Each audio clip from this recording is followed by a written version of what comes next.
Mereka pun menerima jawaban yang sama. Maka kedua ekor anjing itu pun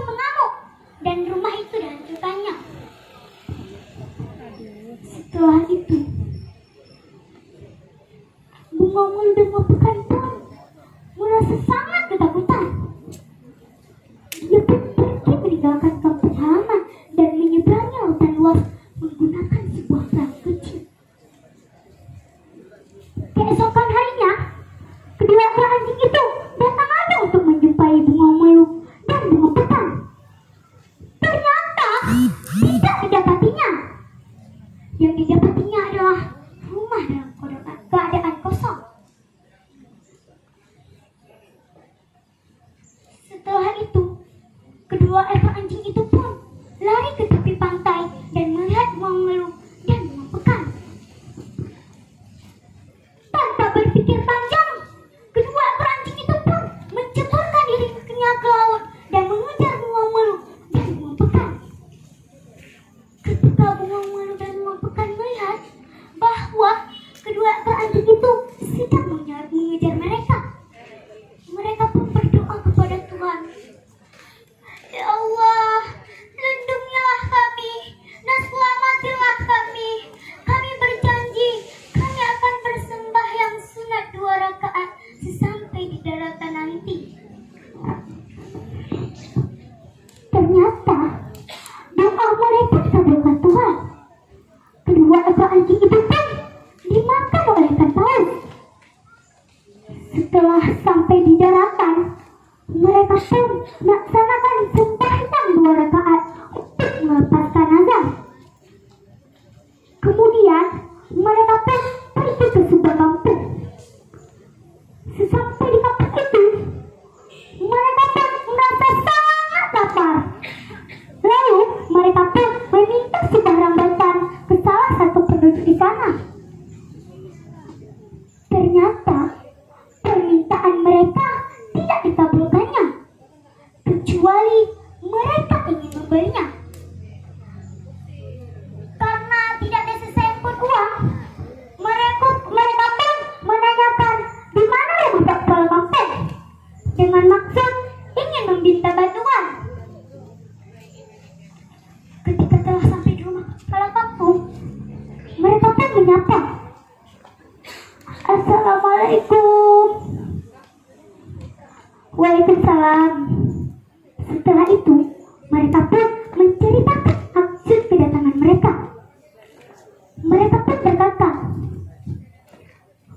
"Mohon bantuan Bapak, kami sudah berbulan-bulan dalam keadaan kelaparan, yaitu selama dalam perjalanan." Kemudian, mereka pun melanjutkan menceritakan apa saja yang mereka alami saat dalam perjalanan.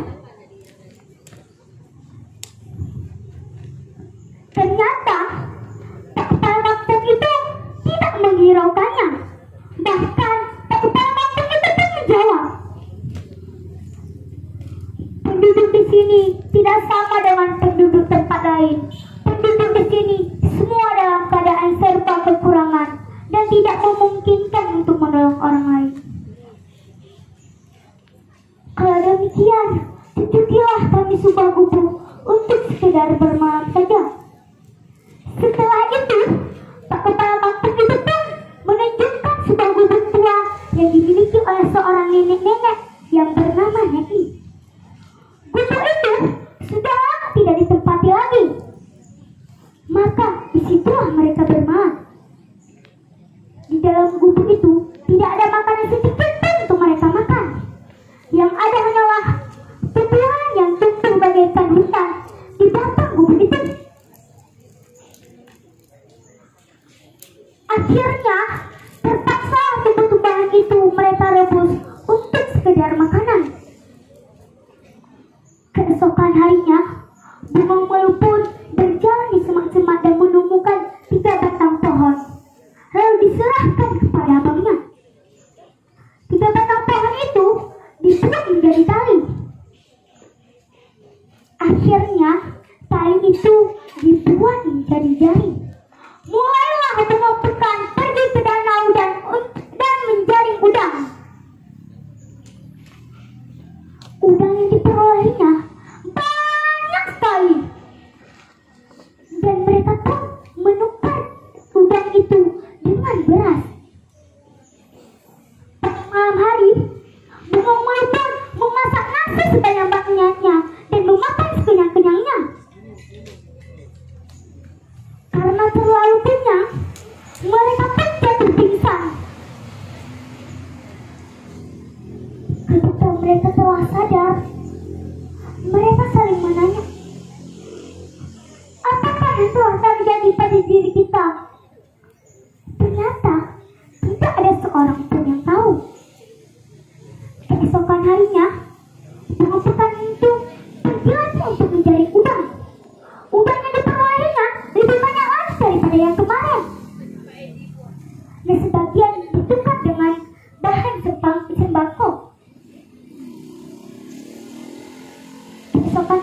lagi, dia pergi lagi untuk mencari udang.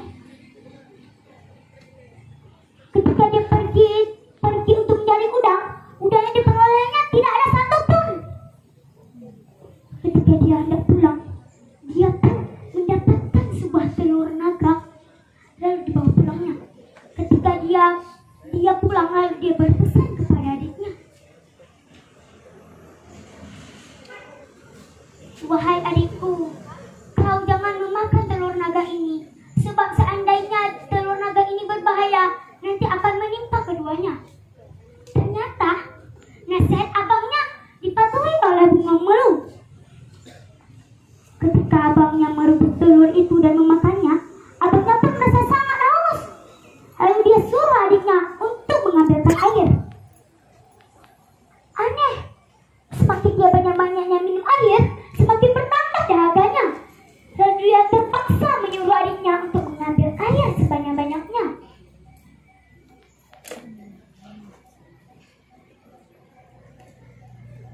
Setelah itu, bunga pekan pun merasa badannya sangat panjang seperti naga. Akhirnya, dia benar menjadi naga. Lalu bunga pekan pun berbicara kepada adiknya, "Wahai adikku, aku tidak bisa menemanimu lagi karena aku sudah menjadi seekor naga. Maka campurlah sekuntum bunga yang ada di halaman kita, lalu bungkuslah dengan akarnya serta tanahnya." Setelah itu, mereka pun pergi dari kampung itu menyeberangi sebuah danau. Akhirnya, bunga melu pun dilempar oleh abangnya ke daratan, sehingga dia tersangkut di atas pohon cempaka yang di dekat sumur seorang raja yang bernama Raja Muda. Pada hari itu, raja itu pun menyuruh dayang-dayangnya untuk mengambil air ke sumur. Setelah itu, dayang-dayangnya itu pun melihat ke dalam sumur ada bayang-bayangan orang sangat cantik jelita. Lalu dia pun menyangka bahwa bayang-bayangan itu adalah bayang-bayangan sendiri.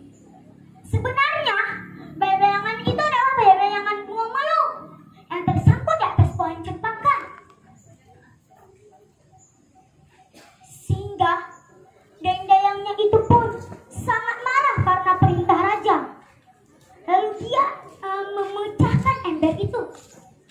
Peristiwa yang lucu itu terlihat oleh bunga melu. Bunga melu pun tertawa berbahak-bahak. Dayang-dayang itu sangat kaget. Dia pun lihat ke atas karena ada seorang gadis cantik jelita. Lalu dia pun melaporkan itu kepada raja. Raja pun pergi untuk melihat sendiri laporan dayang-dayangnya. Ketika raja melihat laporan dayang-dayangnya, raja pun berkata, "Siapakah engkau? Apakah kau seorang manusia ataukah jin?"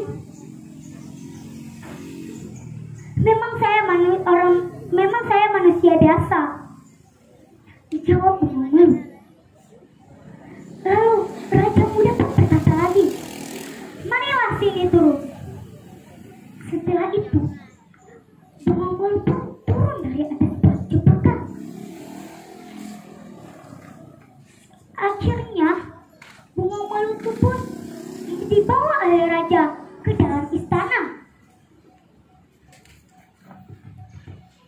Setelah itu, bunga melu pun dikawini dengan Raja Muda. Dari perkawinan itu, lahirlah seorang putra. Semenjak bunga melu menikah dengan raja, bunga melu itu tidak pernah berbicara sedikit pun tentang abangnya. Pada suatu hari, raja pun pergi ke rumah pamannya. Disitulah raja berpura-pura mati. Setelah itu, pamannya pun menjemput istrinya serta putranya. Putranya pun menangis bersedu-sedu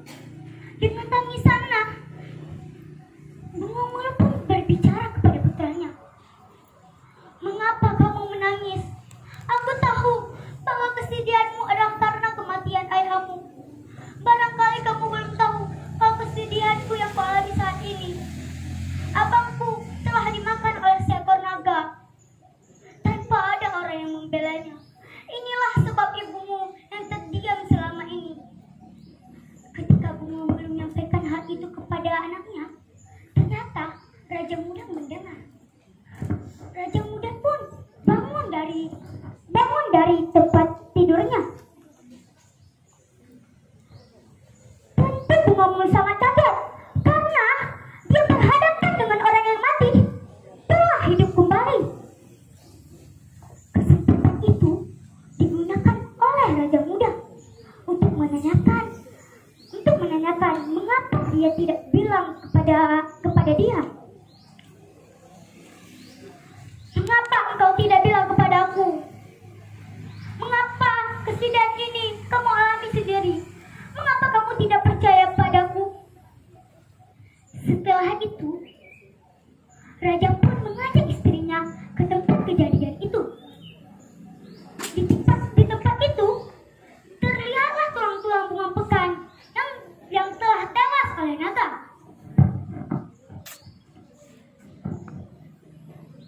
Setelah itu, raja pun terdiam sebentar.